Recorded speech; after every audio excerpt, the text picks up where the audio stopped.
que escuchemos la palabra del Señor.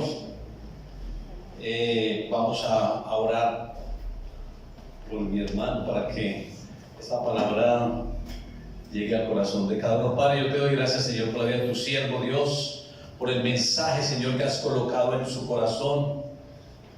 Mensajes, Señor, que son de edificación, son muy importantes, Señor, para tu pueblo. Que el Espíritu Santo coloque esa convicción y conocimiento en cada uno, en el nombre de Jesús. Amén.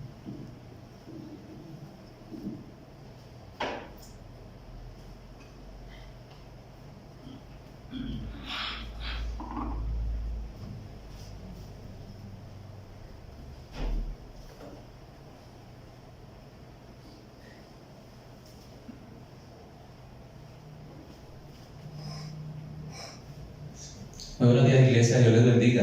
Amén. La paz del Señor con todos nosotros, amén. Y en nuestros hogares. Sí hubo un cambio ahorita de último momento. Compartíamos este mensaje a las 9, sin embargo, tengo el privilegio de compartirlo con ustedes en este servicio a las 7. La palabra del Señor siempre va a ser de bendición para todos aquellos que están dispuestos a escucharla y a recibirla. El mensaje que quiero compartirles es una serie que empecé ya hace 20 días y la serie titula, porque es un texto, es un estudio un poquito larguito, ahorita pues está en 38 hojas. Contaba a la congregación con la que lo compartí el primer mensaje que normalmente yo tomo un espacio, allá está pues mi pequeña opción, mi lugar allí de oración, de reflexión de la palabra, de alabanza, donde adoro al Señor, ahí en mi casa. Y ahí ese es el lugar donde también preparo los mensajes. Normalmente los mensajes son de 7 hojas, 8 cuando mucho, cuando menos 5 hojas. Sin embargo, cuando me senté a preparar este mensaje, el Señor traía y traía, yo escribía, hasta un momento en que mi esposa se me acerca y me dice: amor, ¿qué pasa con el mensaje que está tan largo? Porque el Señor me daba, entonces yo escribía, ¿cierto? Y investigaba y leía por una parte, leía por otra, iba a la palabra, revisaba y fui nutriendo el mensaje hasta llegar a 24 hojas para el primer mensaje. Sin embargo, el Señor nos ha seguido dando sobre el tema y hemos seguido añadiendo al mensaje. Y poco a poco lo vamos a ir desglosando hasta donde el Señor nos lo permita. Sin embargo, pues le decía a la iglesia en el primer servicio que este mensaje, como todos los demás mensajes, hay una página que se llama Ministerio de Adorar de Su Presencia. Ahí comparto todo el contenido. Si usted lo quiere estudiar a su consideración, a su velocidad, a su interés, puede entrar a la página y ahí está el mensaje completo, y lo que se vaya actualizando va a estar ahí constantemente. El tema entonces es el templo, la presencia de Dios y la gran abominación. El templo, la presencia de Dios y la gran abominación. Y para contextualizarnos un poquito a ustedes, quizá no estuvieron en este primer mensaje, les voy a ir a dar a grosso modo lo que mencioné en ese primer mensaje. Nosotros hablábamos sobre la presencia del Señor y mencionábamos la columna vertebral de este estudio. La columna vertebral de este estudio son 5 pasajes, que son Éxodo 25:8, donde el Señor le dice a Moisés, en el Éxodo le dice, en la salida de Egipto le dice: harán un santuario para mí y yo habitaré en medio de ustedes. Luego saltamos a Hechos 17:24-25, donde dice que el Dios que hizo el mundo y todas las cosas que hay en el mundo, siendo Señor del cielo y siendo Señor de la tierra, no habita en templos hechos por manos humanas, ni es honrado por manos de hombres, como si necesitase de algo, pues Dios es quien da a todos la vida, aliento y da todas las cosas. Entonces, analizábamos con la iglesia que parecía una contradicción. Primero, en Éxodo dice que hay que construirle allí tabernáculo, y después dice que no, que Él no habita. Pero les decía que parece, pero no es una contradicción. El tercer pasaje que es vertebral en este mensaje es 1 Corintios 3:16, donde hay una pregunta, hay un cuestionamiento que dice: ¿no saben que ustedes son templo de Dios y que el Espíritu de Dios habita en ustedes?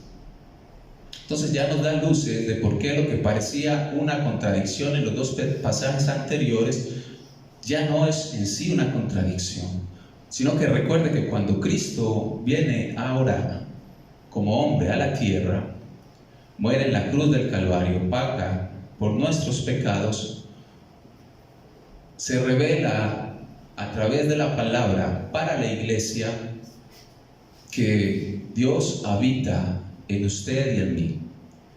Nosotros somos el templo del Señor. Luego el cuarto pasaje es Efesios 3:17-19, que dice: para que habite Cristo por la fe en vuestros corazones, a fin de que arraigados y cimentados en amor, seáis plenamente capaces de comprender con todos los santos cuál sea la anchura, la longitud, la profundidad y la altura, y de conocer el amor de Cristo, que excede a todo conocimiento, para que seáis llenos de toda la plenitud de Dios. Dios le complace habitar en medio de nosotros, iglesia. Este es el templo en el cual el Señor habita con su Espíritu Santo. Y en Apocalipsis 21, 22, 27, que sería el pasaje final de este estudio, dice Juan, y hablamos ayer con el grupo de alabanza, que para los judíos es muy importante el templo. Y cuando Juan está allí en la isla de Patmos y él tiene la visión del cielo, y hay muchas cosas, usted cuando lee Apocalipsis o cuando lee el libro de Daniel o el libro de Ezequiel, usted ve que hay muchas cosas, ángeles y todo lo que sucede allí, la forma en la que estos profetas y este discípulo describen el cielo, los querubines y el trono, y es demasiado impactante lo que ellos están viendo. A mí me impacta mucho las descripciones que estos hombres de Dios hacen acerca del cielo. Pero hay algo interesante y hay algo importante que no podemos dejar pasar por desapercibido. Y es que Juan, a pesar de todo el esplendor, de toda la gloria, de toda la magnificencia que él está describiendo en Apocalipsis, dice en Apocalipsis 21, dice: y miré y no vi templo. No vi templo. ¿Sabe por qué él hace esa apreciación, iglesia? Porque para los judíos el templo representa la presencia de Dios en medio de ellos. Y de esa manera, bajo ese concepto, para Juan como judío es importante que en el cielo hubiera templo también. Por eso, a pesar de todo lo que lo pudo haber deslumbrado, lo que había allí, él, en su pensamiento, en su formación, en su forma espiritual, en su forma de entender la presencia de Dios, a pesar de haber andado con Jesús durante su ministerio, Juan dice: y miré, en Apocalipsis 21, 22, miré y no vi templo, porque era importante para él el templo. Pero hay un punto y coma, y él da una razón. Él dice: porque el Señor Dios Todopoderoso es el templo de ella y el Cordero. Versículo 23: la ciudad no tiene necesidad de sol ni de luna que brillen en ella, porque la gloria de Dios ilumina y el Cordero es su lumbrera. Y las naciones que hubieren sido salvas andarán a la luz de ella. Y los reyes de la tierra traerán su gloria y honor a ella. Sus puertas nunca serán cerradas de día, pues allí, en la ciudad, no habrá noche. y llevarán la gloria y la honra de las naciones a ella. No entrará en ella ninguna cosa inmunda. Muy similar a lo que Pablo y los apóstoles constantemente nos están diciendo con relación a que debemos cuidar este templo aquí en la tierra. Usted y yo somos el templo. Por eso, como lugar santo donde habita el Altísimo, no debe haber cosa inmunda en nosotros. Y dice, o que no entrará cosa que haga abominación o que haga mentira, sino solamente, escuche esto, iglesia, los que están inscritos en el libro de la vida del Cordero de Dios. Oremos al Señor. Padre del cielo, te doy gracias, Dios. Junto a mis hermanos oramos, Señor. En esta mañana te hemos alabado, hemos vaciado, Señor, en adoración, en exaltación, como un perfume a tus pies, Señor, lo que traemos para ti, reconociendo que tú eres nuestro Dios, que tú eres nuestro Señor, agradeciéndote también, Señor, tu presencia, tu amor, tu misericordia, porque como dice el Salmo 22, tú habitas en medio de las alabanzas de tu pueblo. Dios, te exaltamos y te glorificamos en esta mañana y oramos, Espíritu Santo de Dios, para que seas trayendo entendimiento, iluminación a nuestras vidas a través de tu palabra, que podamos entender y que podamos afirmarnos, Señor, en tu palabra. Gracias, Jesús, gracias, Cristo Jesús, porque es a través de tu sangre, es a través de tu obra redentora, es a través de ti, oh Cordero de Dios, puerta eterna para aquellos que en ti creemos, que podemos hoy habitar como hijos y podemos hoy anhelar en nuestros corazones, primeramente ser templos tuyos aquí en la tierra, pero también, Señor, habitar en el templo eternamente que eres tú y el Padre.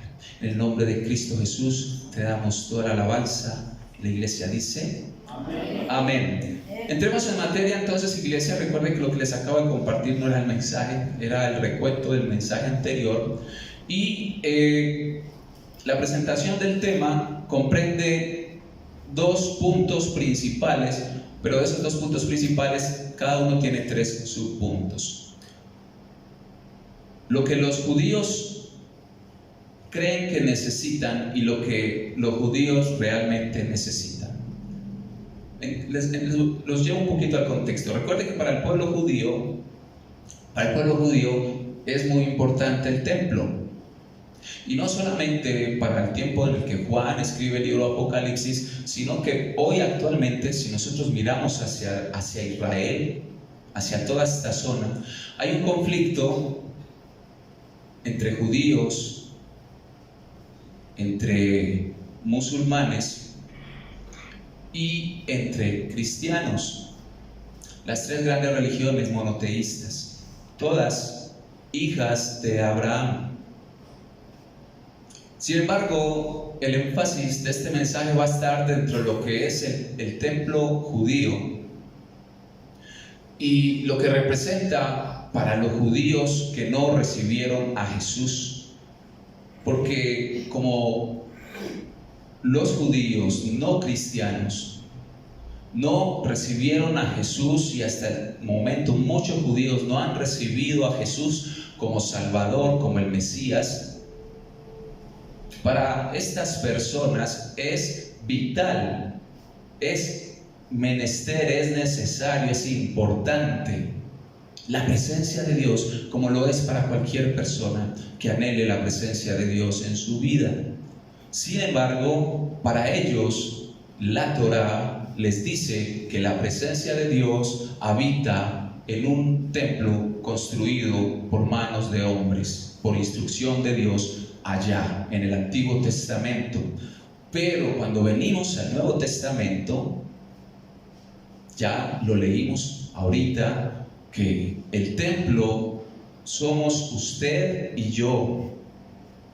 Esto a través de Cristo Jesús. Por eso cuando Cristo Jesús muere y nos hace salvos con su redención para nosotros, con su muerte para nosotros, resulta que Él dice: es necesario que yo me vaya y les enviaré el Espíritu Santo, el Consolador.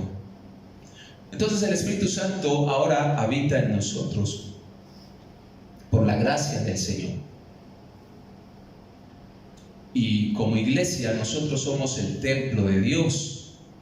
En el caso de los judíos, ellos necesitan construir el templo, que sería históricamente hablando el tercer templo, para que Dios pueda estar en medio de ellos, para que la presencia de Dios pueda estar en medio de ellos y para que ellos puedan nuevamente retomar, tal cual estaba en la instrucción mosaica, en la ley, puedan retomar sus rituales, sus sacrificios, sus ofrendas y todo lo que leemos allí en Éxodo y en Levítico. ¿Por qué para ellos es necesario? Porque no recibieron a Jesús y no entendieron que en Jesucristo está el cumplimiento de la ley, que en Jesús se cumplió todo aquello que protocolariamente o como sombra de la obra redentora de Jesús, ahora en Jesús se cumplió.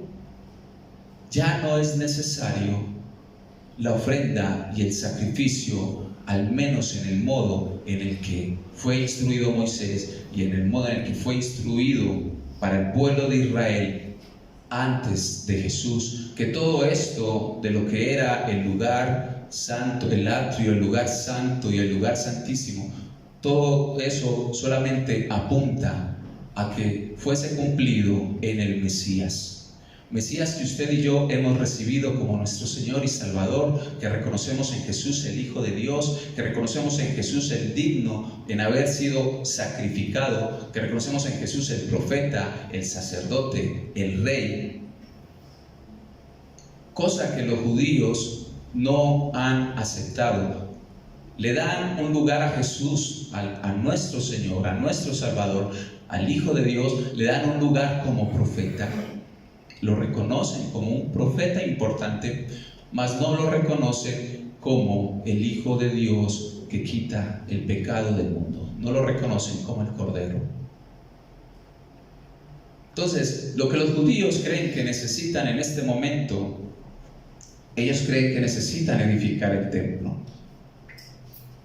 Como ellos negaron a Jesús, no aceptan a Jesús, ellos necesitan edificar el templo, y para edificar el templo necesitan el arca del pacto con sus elementos. Ellos creen que necesitan la vaca roja. Después profundizamos sobre lo que simbolizaba en el libro de Éxodo la vaca roja. Y científicamente en el estudio, no sé, yo creo que hoy no nos da tiempo, quizá en el tercer o cuarto mensaje, si Dios lo permite, lo estaremos apenas tocando. Ellos están trabajando científicamente incluso por eso. A nivel del templo ellos están haciendo planos, ya tienen los planos, tienen mucho del mobiliario de lo que es el templo, ya lo tienen. Ellos necesitan un lugar. Ese lugar es donde los musulmanes, los de la religión del Islam, tienen una de las mezquitas, porque ellos tienen varias mezquitas. Allí está la mezquita de la roca y es justo en el lugar donde los judíos necesitan edificar el templo según ellos. Ahora, realmente lo que los judíos necesitan, realmente lo que los musulmanes necesitan, las personas que profesan el judaísmo, las personas que profesan el islamismo, es lo que usted y yo que profesamos el cristianismo necesitamos. Todos, sin excepción, necesitamos a Cristo Jesús. Él dijo: nadie viene al Padre sino por mí. Jesús dijo: yo soy el camino, yo soy la verdad, yo soy la vida. No soy una de tantas, soy la verdad, soy la vida, soy el camino. Jesús dijo: yo soy la puerta. Jesús dijo: yo soy el buen pastor. Es decir, solo en Jesús hay salvación. La presencia de Dios solo es posible a través de Cristo Jesús, porque solo a través de Cristo Jesús podemos recibir el Espíritu Santo de Dios.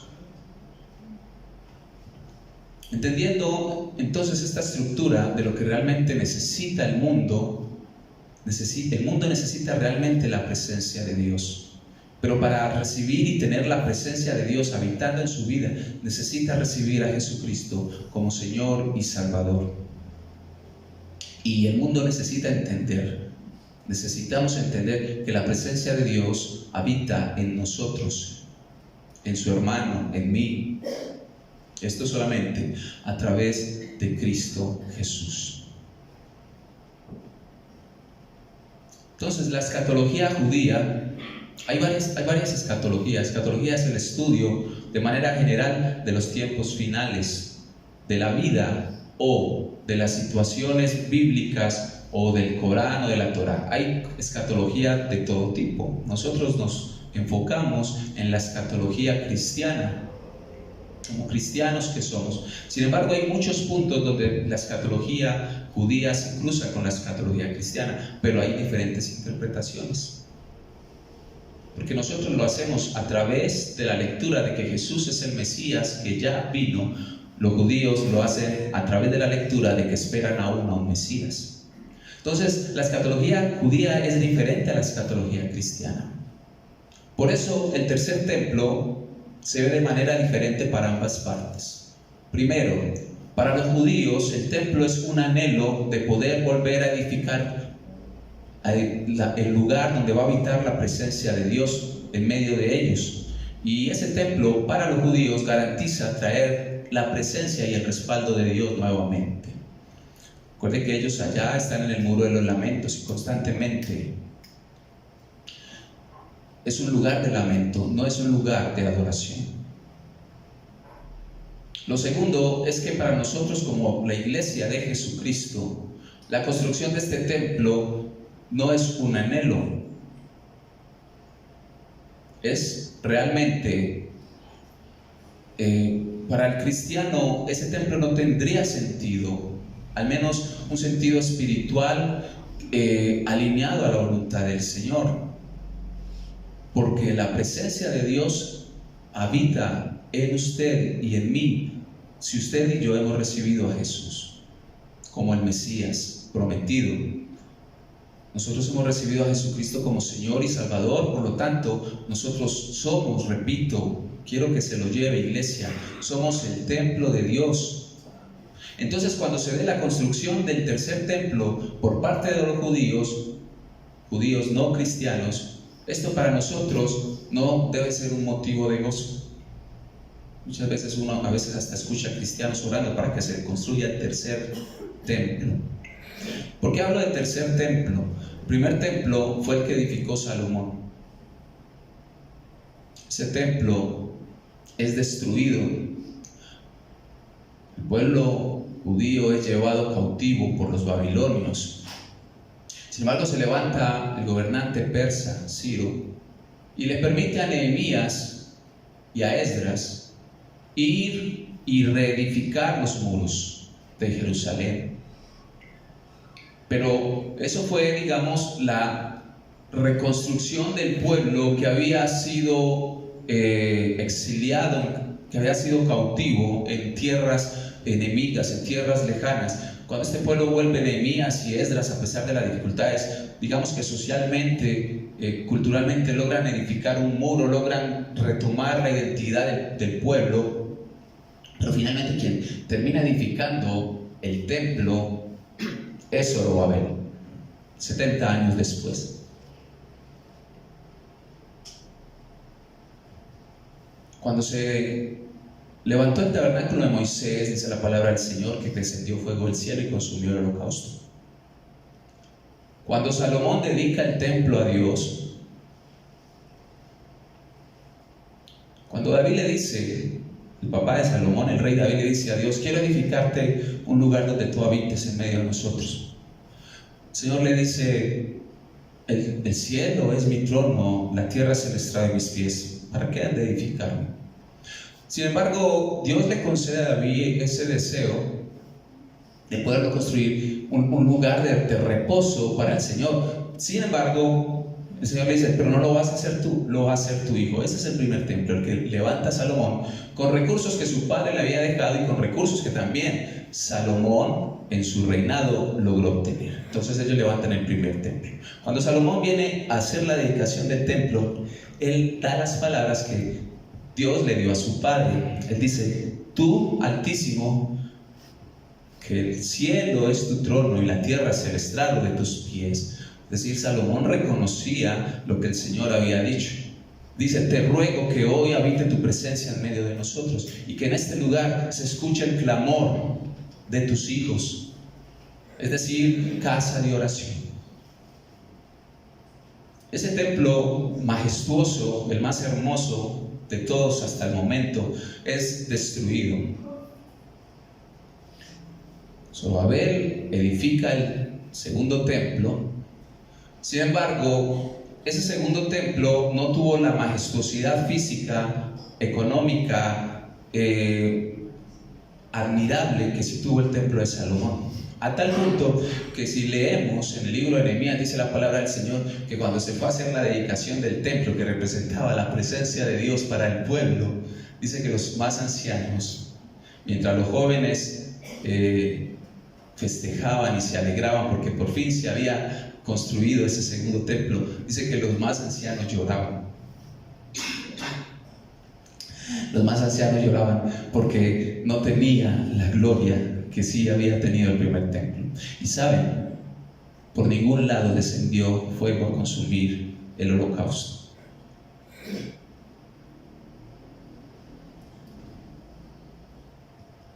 Un siglo antes de que naciera Jesús aquí en la tierra, dice la palabra del Señor, la palabra del Señor no, dice la historia, que Herodes, el templo de Zorobabel lo ensanchó, o sea, le hizo mejoras, pero no, el propósito de Herodes no era un propósito espiritual, no era un propósito religioso, sino que era un propósito más político. Usted sabe cómo se comportan la mayoría de políticos. Son cristianos cuando les conviene ser cristianos, son islamitas cuando les conviene ser islámicos, son ateos cuando les conviene ser ateos. Entonces Herodes, en esa línea, él amplía el templo para ganar el favor del pueblo judío sobre el cual gobernaba, entre comillas, porque realmente Herodes era un títere del imperio romano.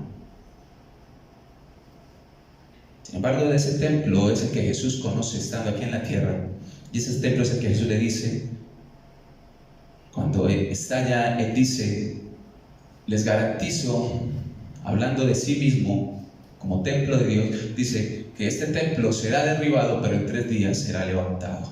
Hablando Jesús de su muerte, pero también hablando de su resurrección.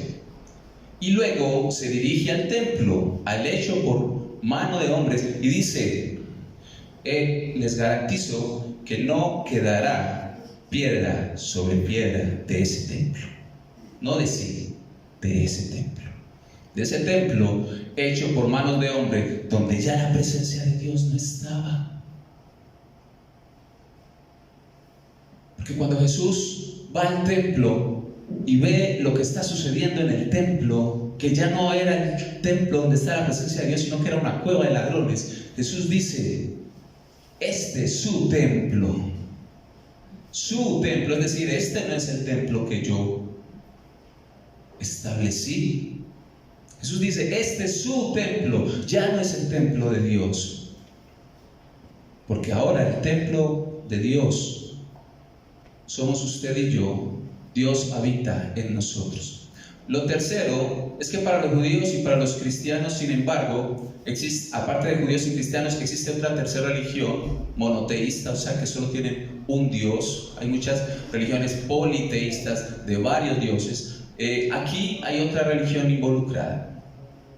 También presenta sus observaciones escatológicas, y esta es la de el Islam. Ellos presumen la llegada del Dayjal, quien para ellos es el anticristo. En la teología musulmana, donde Dios es Alá, donde Mahoma es el profeta principal de ellos, algo así como para nosotros lo es Jesús. Ellos, su libro principal es el Corán. Uno de sus mayores representantes del siglo XIX, hace aproximadamente unos 100 años larguitos, es Mirza Ghulam Ahmad, que al parecer o históricamente le dan el lugar de el Mahdi islámico. El Mahdi es el profeta para los practicantes del Islam, el profeta esperado, algo así como lo es para nosotros Jesucristo, que era el Mesías, que nosotros esperamos y que nosotros recibimos. No así los judíos y no así los que practican Eslima. Entonces esta persona, esta señora Ahmad, dijo, escucha esto, iglesia, porque ahí está involucrada la iglesia. Él dijo, hace aproximadamente 60 años, dijo, el Dayal, recuerde que el Dayal para ellos es el anticristo. De hecho, estas son palabras textuales de este señor. Dice, el Dayal no es otro que las personas conocidas como misioneros cristianos y filósofos europeos. Es decir, ellos tienen en muy mal concepto el cristiano. Actúan como las dos mandíbulas. Es textual lo que estoy leyendo. Usted lo puede consultar. Entonces él hace una comparación de los filósofos europeos. Dice que son una quijada y que los cristianos somos la otra quijada. Entonces dice, actúan como las dos mandíbulas del Dayal prometido, con las que devora la fe de la gente como un pitón, o sea, como una serpiente. Primero es la gente común e ignorante la que queda atrapada en las artimañas de los misioneros cristianos. O sea que si usted quiere ir a predicarle a una persona que practica el Islam para su familia, usted no va a ser bien visto, para que se prepare.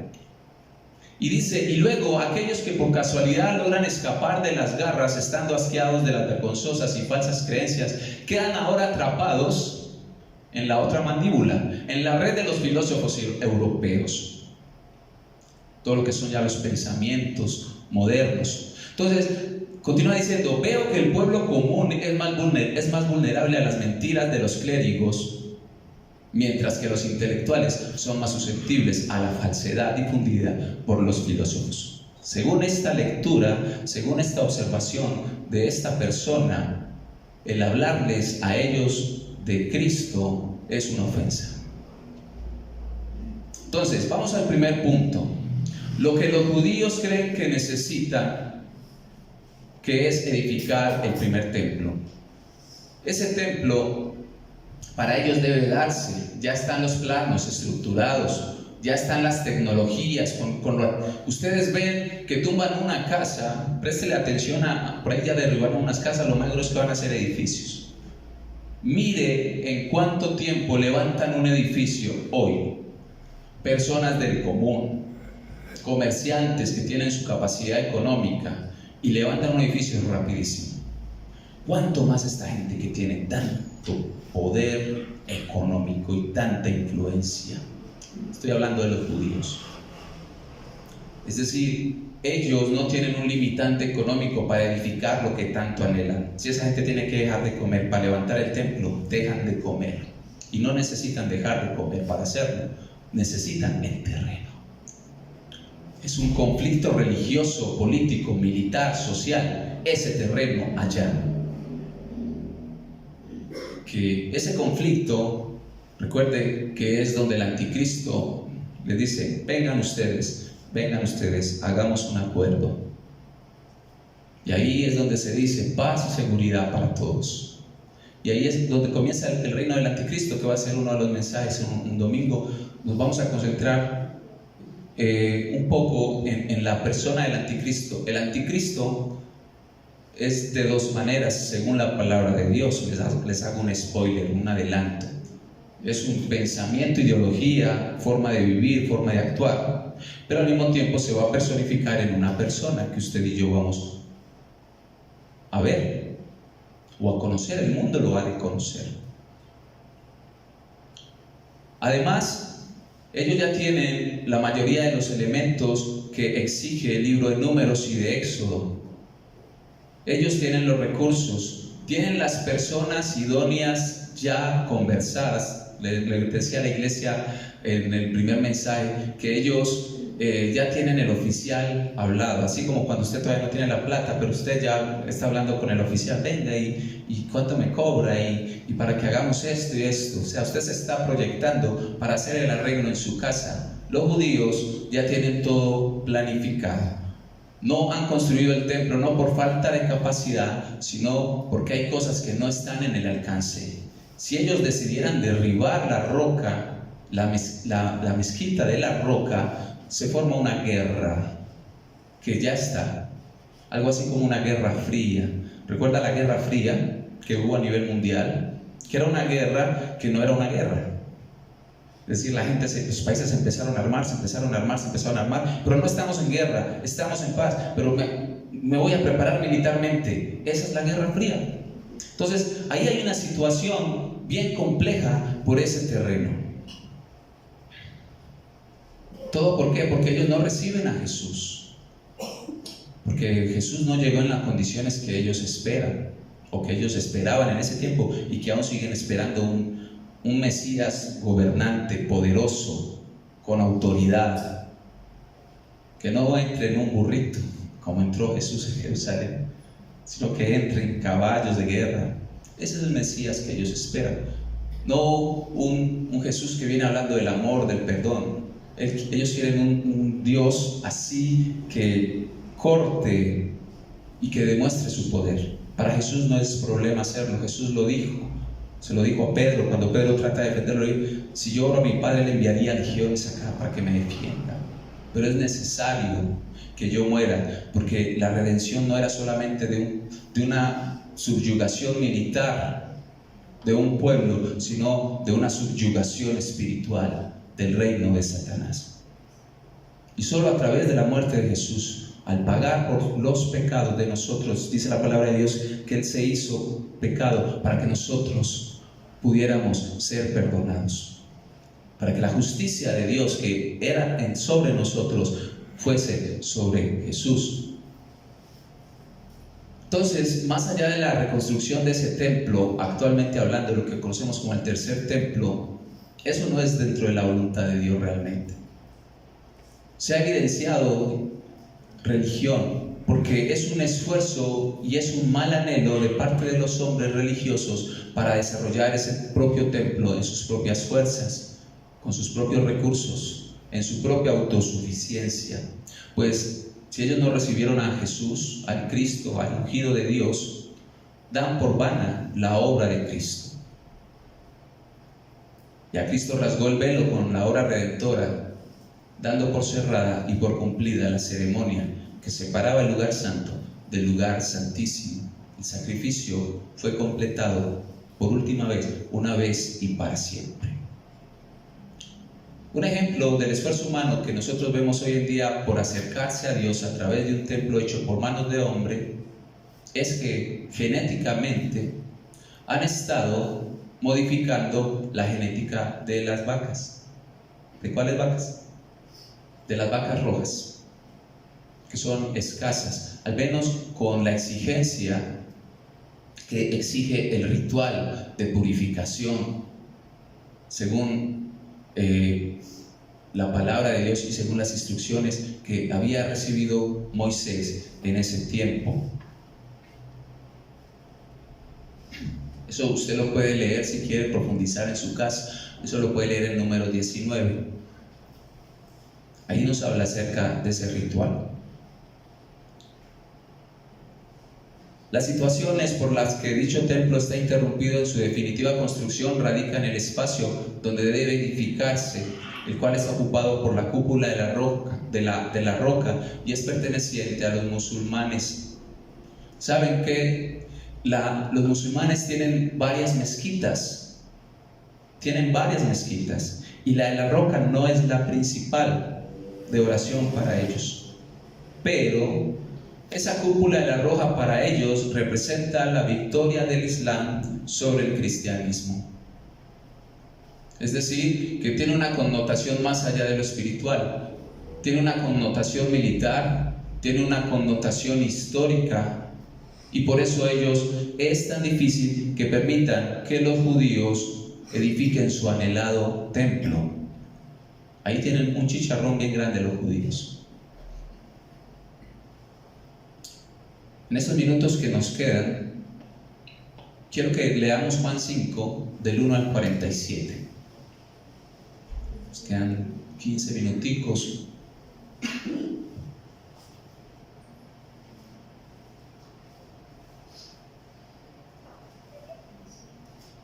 Vamos a leer un pasaje que normalmente lo usamos para evidenciar los milagros de Dios.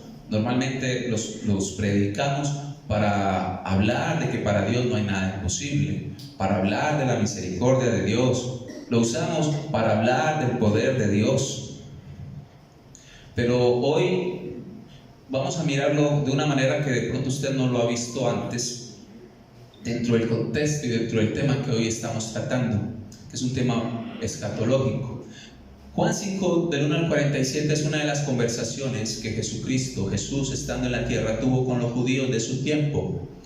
Y si esa conversación se diera hoy, en el 2024, si Jesús estuviera ya caminando, sería exactamente el mismo libreto, porque no ha cambiado nada en la forma de los judíos ver a Jesús. Tranquilamente podría ser una conversación que Jesús podría tener al pie de la letra con este pueblo judío actual. Este pasaje que les acabo de mencionar, que vamos a leer, nos ubica un milagro de Jesús, y ese milagro es conocido como el milagro del paralítico de Betesda. Sin embargo, en nuestra observación de hoy, es un enfoque más escatológico de la palabra de Dios, vamos a observar algunos aspectos que pasan desapercibidos casi siempre, porque nos enfocamos en el milagro o en otras implicaciones que suceden durante esa historia del paralítico de Betesda. Entonces normalmente ahí vamos a ver obras propias, vamos a ver méritos, vamos a ver religiosidad, vamos a ver pérdida del enfoque de que Dios es quien realmente tiene el poder. Voy a leer, y por cuestión de tiempo, para dar por terminado esta parte del mensaje, solamente les voy a mencionar cuál es el punto. Pero usted, yo sé que me va a entender hacia qué voy a apuntar cada uno de los puntos, porque son muchos que están en todo el pasaje. Entonces, el paralítico de Betesda, leemos el nombre del Padre, del Hijo y del Espíritu Santo. Dice: después de estas cosas, había una fiesta de judíos. Esa fiesta me da lo primero que quiero resaltarles. Ya Jesús estaba en medio de ellos, se había manifestado a ellos, pero dice que después de estas cosas había una fiesta de los judíos. Eso me habla de tradición. Muchas veces la tradición es el peor enemigo de aquellas personas que quieren acercarse a Dios, porque la tradición está a un paso de la religiosidad. Y dice la palabra del Señor que subió Jesús a Jerusalén. Versículo 2: y hay en Jerusalén, cerca de la puerta de las ovejas, un estanque llamado en hebreo Betesda, el cual tiene 5 pórticos.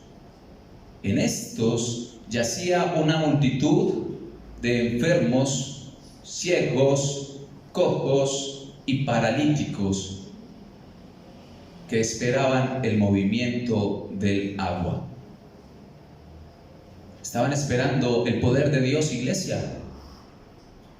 Estaban esperando el movimiento del agua. Misticismo. Se lo dije, la tradición lleva a la religiosidad, a lo místico. Porque un ángel descendía de tiempo en tiempo al estanque y agitaba el agua. Y el que primero descendía al estanque después del movimiento del agua quedaba sano de cualquier enfermedad que tuviese. ¿Qué esperanzas para ese paralítico? Que de pronto estaba el cojo, pero el cojo. De pronto estaba el mudo, pero el mudo corría. Estaba el sordo, pero el sordo corría. Estaba el ciego tanteando, pero caminaba. Pero un paralítico, o sea, este paralítico no tenía ninguna esperanza de conocer el poder de Dios. Me disculpas, iglesia, qué Dios tan pequeñito tenían ellos. Tenían un Dios pequeño. Por eso el paralítico, me disculpan la expresión, estaba embalado. No tenía esperanza. Porque dependía, su sanidad dependía de sus fuerzas. La presencia de Dios para los judíos depende de que ellos edifiquen el templo. ¿Qué Dios tan chiquito? El que tiene todo. ¿Por qué? Por el bendito orgullo de no aceptar a Jesucristo como el Señor y Salvador.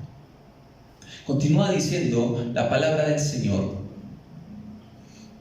que todo el que lograra llegar de primero iba a ser sano. Entonces ahí vemos lo tercero, vemos obras meritorias para poder alcanzar el favor divino. O sea, un milagro donde Dios tiene que hacer su parte, pero no le da para hacer la parte que le toca hacer a usted. Es decir, usted y yo tenemos que ayudarle a Dios para que Él haga su buena voluntad, que es hacer misericordia. Según esto. Entonces había allí un hombre que hacía 38 años estaba enfermo. Usted ya sabe por qué llevaba 38 años ahí. Que había gente más rápida para ayudarle a Dios a hacer el milagro.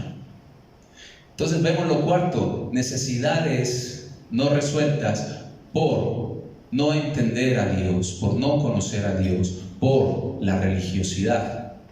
Versículo 6, cuando Jesús lo vio acostado, Jesús lo vio, Dios lo ve. Dios conoce tu necesidad, iglesia. Dios nos conoce. Él no está lejano a nosotros. Desde el principio, lo vimos en el primer mensaje, desde el principio Dios se ha complacido en habitar en medio de nosotros. Cuando Adán y Eva cayeron, a pesar de que ya habían caído, habían desobedecido, dice la palabra del Señor que Dios se paseaba por el Edén. A Dios le complace estar en medio de nosotros. Y son muchos los versículos que la palabra del Señor enseña acerca de la presencia de Dios en medio de nosotros. Entonces dice que Jesús lo vio acostado y supo que llevaba ya mucho tiempo así. Y Jesús le pregunta: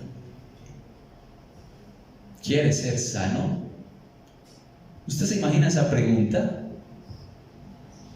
¿Usted se imagina que la hermana Erlinda, permiso hermana, la tomo de ejemplo, por alguna razón quedó colgada de la ventana aquí en el segundo piso? Y ella está ahí encartada pidiendo misericordia. Y yo me paro: hermana Erlinda, buenos días. ¿Cómo está? Dios la bendiga. Ay, hermano, amén, muchas gracias. Hermana Erlinda, ¿quiere que la ayude a subir? Si hay una necesidad, lo entendible es que debe ser resuelta. Y Jesús dice: ¿quieres ser sano? Pero mire lo especial, no es que el Señor se esté burlando, no es que el Señor no haya entendido el contexto y la necesidad. Él le dice: Señor. Entonces dice: ¿quieres ser sano? Señor, le respondió el enfermo, no tengo quien me meta en el estanque cuando se agita el agua, y entre tanto que yo voy, otro desciende antes que yo. Hay limitaciones naturales, esto sería lo quinto, de las obras del hombre para recibir el milagro de Dios. Hay limitaciones.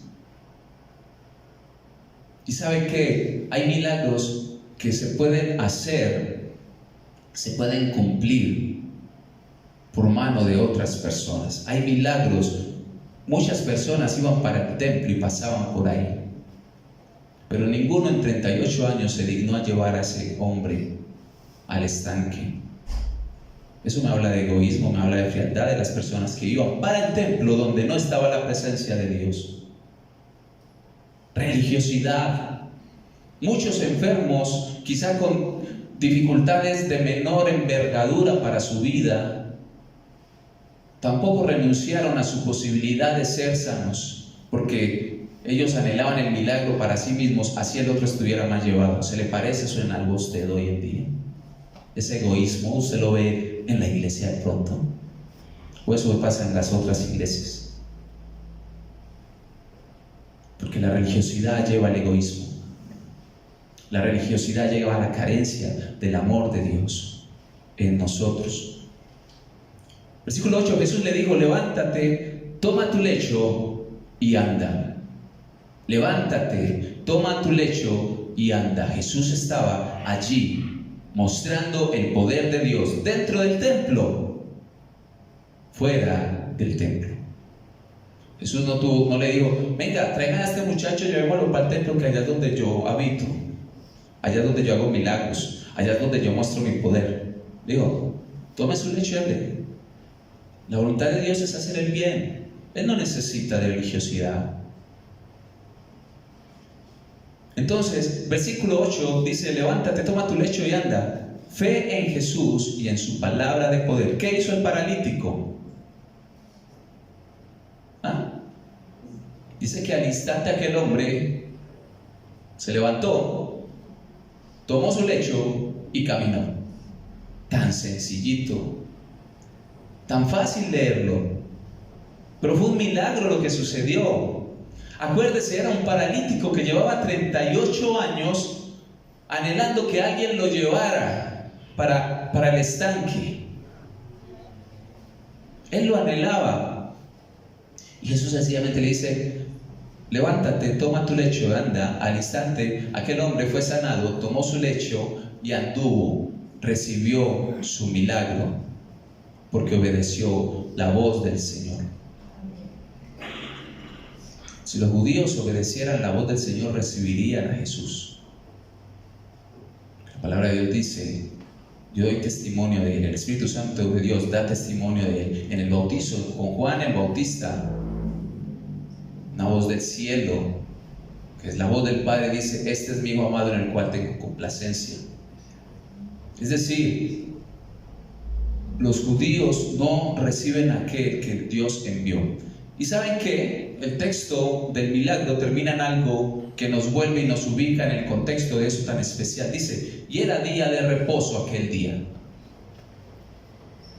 El milagro de Dios, en este caso, estaba dándose en el día de reposo. Esto nos está haciendo la advertencia de la ley. Entonces los judíos, versículo 10, dijeron a aquel que había sido sanado, es día de reposo, no te es lícito llevar tu lecho. Qué sinvergüenza, ¿no?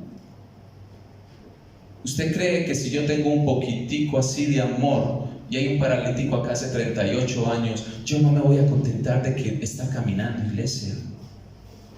Póngase en la película, métase en la película. 38 años una persona ahí pidiendo en la puerta del templo, y lo primero que a mí se me ocurre decir es, venga, ¿y usted por qué está caminando y por qué tomó su lecho el día de reposo? ¿No le parece eso una sinvergüenzada de la religiosidad?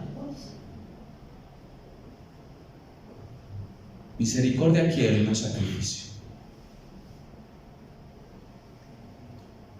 Cuando el sacrificio y la religiosidad pesan más que la misericordia, iglesia. Eso pasa cuando el sacrificio y la religiosidad pesan más que la misericordia. Oseas 6:6 dice, porque misericordia quiero y no sacrificio. Conocimiento de Dios más que holocaustos. Y Jesús también lo afirma en Mateo 9:12-13. Él dice, al oír esto Jesús, estando entre publicanos y pecadores, les dijo, los sanos no tienen necesidad de médico, sino los enfermos. Id pues y aprended lo que significa misericordia quiero y no sacrificio. Esas personas judías pensaban que se las sabían todas, que eran los super preparados bíblicamente, y Jesús los manda a aprender. Les dice, vaya y aprendan. Ahí lo dice, textualmente dice, vayan y aprendan lo que significa misericordia quiero y no sacrificio. El pueblo judío tiene los maestros, que saben mucho de Biblia, pero si no reciben a Jesús como su Salvador y no entienden la palabra de Dios a través de la obra redentora de Cristo Jesús, cometen errores tan gravísimos como el hecho de que todavía anhelan levantar un tercer templo para que la presencia de Dios se pueda manifestar, los pueda traer a libertad espiritual y no puedan seguir siendo de vituperio delante de las naciones. Porque no pueden entender la obra de Jesús. Y si no filtramos la palabra de Dios a través de Jesús como Cristo y Salvador, tenemos que someternos a la ley mosaica todavía. Le pasa a los judíos. Entonces, este paralítico le dice a estas personas que lo están increpando, dice, el que me sanó, él mismo me dijo, toma tu lecho y anda. Entonces ellos le preguntaron, ¿y quién es el que te dijo, toma tu lecho y anda? Y el que había sido sanado no sabía quién fue, porque Jesús se había apartado de la gente que estaba en aquel lugar. Después le halló Jesús en el templo, es decir, se lo encontró en el templo a este paralítico ya caminando así: voy a ir a ofrecer sacrificio. Y le dijo: mira, has sido sanado, no peques más, para que no te venga alguna cosa peor. Yo le digo eso a una persona que le hice el milagro y lo veo por allá parrandeando, lo veo por allá con un vicio, lo veo por allá mal parado con una mujer que no es su esposa. Pero él estaba en el templo y Jesús le hace la advertencia. Estando este ex paralítico en el templo, le dice: has sido sanado, no peques más, para que no te venga alguna cosa peor. El hombre se fue y dio aviso a los judíos que Jesús era el que le había sanado. Y por esta causa los judíos perseguían a Jesús. ¿Por qué, iglesia? Porque sanó a un paralítico. Y procuraban matarle, porque sanó a un paralítico en el día de reposo. Porque era mejor el sacrificio que la misericordia. Porque era mejor las formas establecidas y la forma en la que el hombre entiende que la forma de lo que Dios dice. Repito, la religiosidad comienza cuando yo hago las cosas según yo entendí y no según Dios me lo dijo y según Dios me lo enseñó. Jesús le respondió: mi Padre hasta ahora trabaja y yo trabajo. Pero es por esto los judíos aún más procuraban matarle, porque no solo quebrantaba el día de reposo, sino que también Jesús decía que Dios era su propio Padre, haciéndose igual a Dios. La autoridad del Hijo del Hombre, permítanme 3 minuticos, me dieron 3 minuticos. Respondió entonces Jesús y le dijo: de cierto les digo, no puede el Hijo hacer nada por sí mismo, sino lo que ve hacer al Padre, porque todo lo que el Padre hace también lo hace el Hijo igualmente, porque el Padre ama al Hijo y le muestra todas las cosas que Él hace, y mayores obras que estas le mostrará, de modo que vosotros os maravilléis, porque como el Padre levanta a los muertos y les da vida, así también el Hijo a los que quiere da vida, porque el Padre a nadie juzga, sino que todo el juicio dio al Hijo, para que todos honren al Hijo como honran al Padre. Los judíos, yo le decía en el primer mensaje en la iglesia, los judíos honran a Dios. Las personas que practican el Islam honran a Dios, solo que no le dicen Dios, sino que le dicen Alá. Son iglesias, son religiones monoteístas. Los cristianos honramos a Dios a través de Cristo Jesús, porque esto es lo que enseña la palabra. Los judíos usan la Torá, la Torá, el Pentateuco y los profetas. Los musulmanes que practican el Islam o personas que practican el Islam, no necesariamente musulmanes, usan el Corán. Nosotros usamos la Biblia, donde está el Nuevo Testamento también, donde se empieza a revelar la obra de Cristo Jesús a través de su Espíritu Santo y a través de las cartas y los escritos doctrinales que nos dejaron los apóstoles y otros hombres de Dios, hombres que escribieron históricamente. Continúa diciendo el versículo 22, porque el Padre a nadie juzga, sino que todo el juicio dio al Hijo. Versículo 23, para que todos honren al Hijo como honran al Padre. El que no honra al Hijo, no honra al Padre. Es decir, que hasta que las personas no reciben a Jesús, no crean que están entregando adoración al Padre. De cierto os digo, el que oye mi palabra y crea al que me envió, tiene vida eterna, y no vendrá a condenación, mas ha pasado de muerte a vida. De cierto os digo, viene la hora, y ahora es, cuando los muertos oirán la voz del Hijo de Dios, y los que la oyeren vivirán. Los que oyeren la voz del Hijo de Dios, la voz de Jesucristo. Versículo 26, lo resalté, porque como el Padre tiene vida en sí mismo, le dio autoridad de hacer juicio, por cuanto es el Hijo del Hombre. No os maravilléis de esto, porque vendrá hora cuando todos los que están en los sepulcros oirán su voz, y los que hicieron lo bueno saldrán a resurrección de vida, mas los que hicieron lo malo a resurrección de condenación. Versículo 30. No puedo yo hacer nada por mí mismo, según oigo, así juzgo, y mi juicio es justo, porque no busco mi voluntad, sino la voluntad del que me envió, la voluntad del Padre. Si yo doy testimonio acerca de mí mismo, mi testimonio no es verdadero. Otro es el que da testimonio acerca de mí, y sé que el testimonio que da de mí es verdadero. Vosotros enviasteis mensajeros a Juan, y él dio testimonio de la verdad, pero yo no recibo testimonio de hombre alguno. Mas digo esto para que vosotros seáis salvos. Le está hablando a este pueblo judío que no le recibió. Ese es el misterio de la salvación asegurada al pueblo de Israel, según Pablo escribe en Romanos 11, 25, 28. ¿Saben qué dice Pablo con relación a los judíos? Dice: porque no quiero, hermanos, que ignoren este misterio, para que no sean arrogantes en cuanto a vosotros mismos, que ha acontecido a Israel endurecimiento en parte, hasta que haya entrado la plenitud de los gentiles, nosotros, hasta que haya entrado la plenitud de los gentiles, y luego todo Israel será salvo, como está escrito. Eso es un misterio.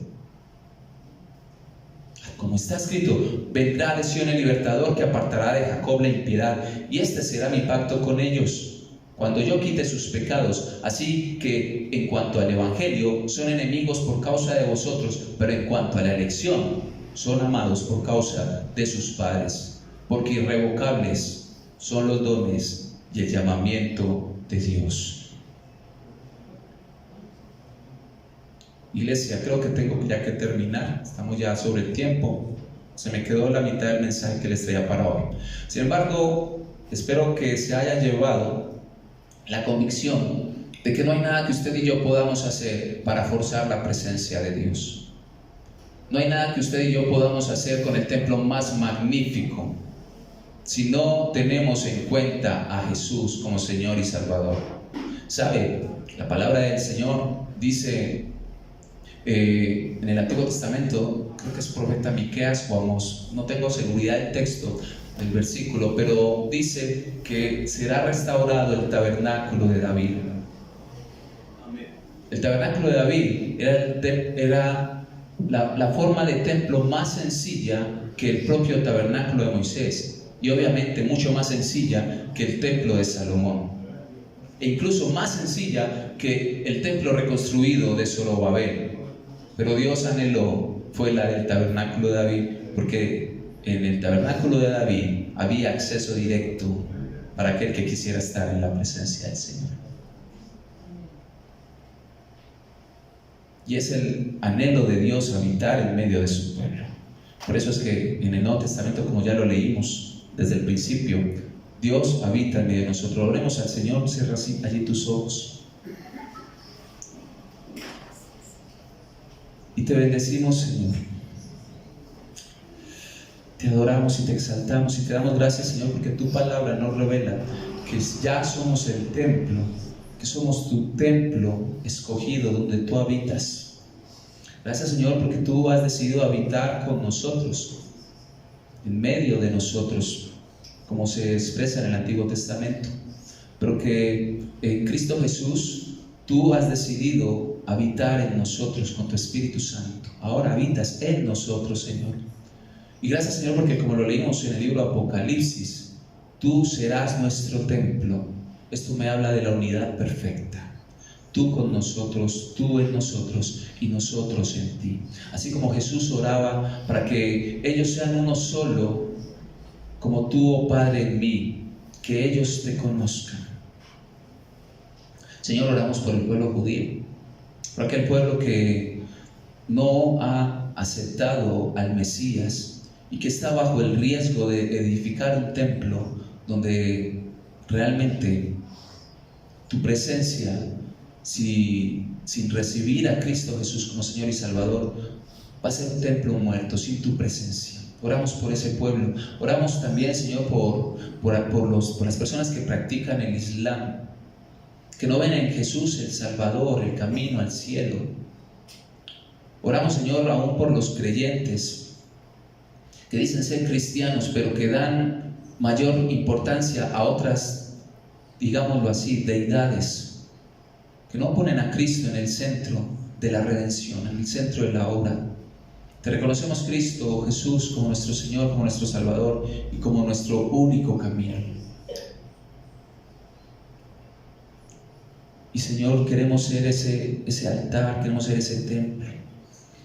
Y allí, iglesia, los despido con un canto, si desea puede ir saliendo, pero la canción dice así, el Señor me la trae en este momento y dice: Señor, yo quiero construir una habitación y vivir junto a ti. Es nuestra disposición para Él. Señor, en suprema adoración, aquí está mi corazón, que te quiere adorar. Dile: a cada instante de mi vida, yo te agradeceré. A cada instante de mi vida, siempre te exaltaré. A cada instante de mi vida, siempre te amaré, Señor. Esa es la razón de ser del templo, un lugar donde se adore al Señor en su corazón, en su mente, en su vida, en su alma y en todo lo que usted haga, iglesia. Ese es el templo en el que el Señor se complace en habitar. Dios te bendiga, iglesia. Los dejo con el pastor. Gloria a Dios, gloria al Señor, aunque no escuché todo el mensaje, pero muy especial, con una referencia al templo muy especial, porque hace parte también de el tema que se va a dar enseguida. El pastor Diego tiene el último mensajito ahí antes de salir. Iglesia, buenos días. Dios les bendiga. Amén. Bueno, a la salida estamos para el campamento juvenil.